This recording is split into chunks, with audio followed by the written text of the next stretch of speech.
Bonjour à tous et à toutes. Moi, je suis le docteur Ahmed Diallo. Je viens de l'université Gaston Berger à Saint-Louis au Sénégal.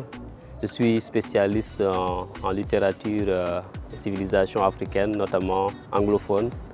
Et mes thématiques de recherche s'articulent sur la résistance et les alternatives que l'Afrique peut présenter au système mondial.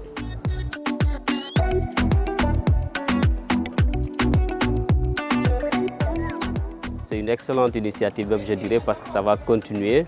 Et pour nous, ça a été une expérience inoubliable, en ce sens que cela nous a permis d'être formés, de présenter aussi nos travaux préliminaires, les projets qui nous ont amenés à voyager ici à Niamey, et ensuite à les soumettre à l'appréciation de nos mentors, ce qui a été également d'un apport inestimable.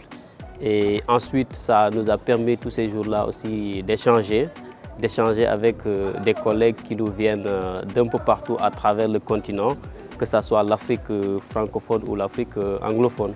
Et les débats que nous avons eus ont été très enrichissants.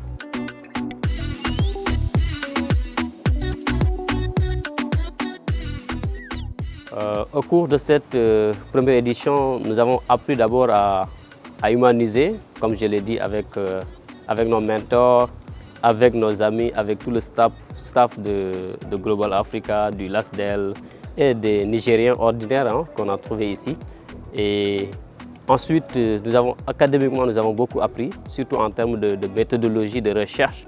Nous avons vu la brillante présentation du professeur Alou, qui nous a été très importante. Et aussi en termes de débat, de discussion, on a abordé ce qu'on a appelé la décolonialité. Donc cette théorie qui est un peu nouvelle et qui aujourd'hui nous permet en tout cas d'avoir un angle de lecture sur les réalités africaines, un angle de lecture extrêmement pertinente, et je pense que ça également ça a été un plus pour nous.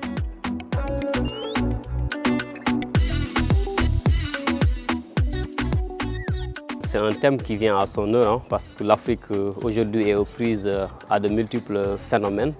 L'Afrique est toujours un continent qui se cherche et qui cherche également à s'affirmer. Aujourd'hui, nous savons tous que nos modèles administratifs ont été calqués un peu plus sur des modèles coloniaux qui ont été ensuite impactés par le néocolonialisme. Et nous devons, à un moment donné aussi de notre histoire, prendre les choses en main, avoir nos propres grilles de lecture, avoir nos propres conceptions de nos administrations. Aujourd'hui, essayer de les désengager de cette perspective colonialiste ou néocolonialiste et de les centrer purement sur des réalités et des conceptions africaines. Et ce n'est qu'en le faisant de cette manière-là que nous arriverions à cadrer parfaitement nos administrations avec les aspirations des peuples africains.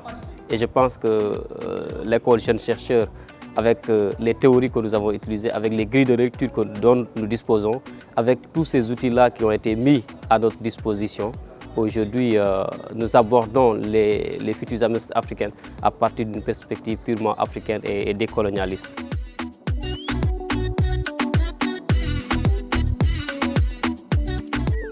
Je vous dirais qu'il s'est passé des choses extraordinaires à Niamey cette semaine, ça il faut le comprendre. Je suis sûr que cette génération de nouveaux chercheurs va beaucoup impacter sur le continent, sur le domaine des savoirs et des compétences. Je suis sûr que vous aussi, en tant que communauté de chercheurs, vous êtes intéressés à ce que nous sommes en train de faire. Je vous dirais tout simplement de suivre ce que Global Africa est en train de faire, ce que LASDEL est en train de faire, ce que toutes ces initiatives-là, aujourd'hui, en quoi elles consistent. Et je vous dirais également de vous rapprocher de Global Africa pour venir participer à ces expériences inédites.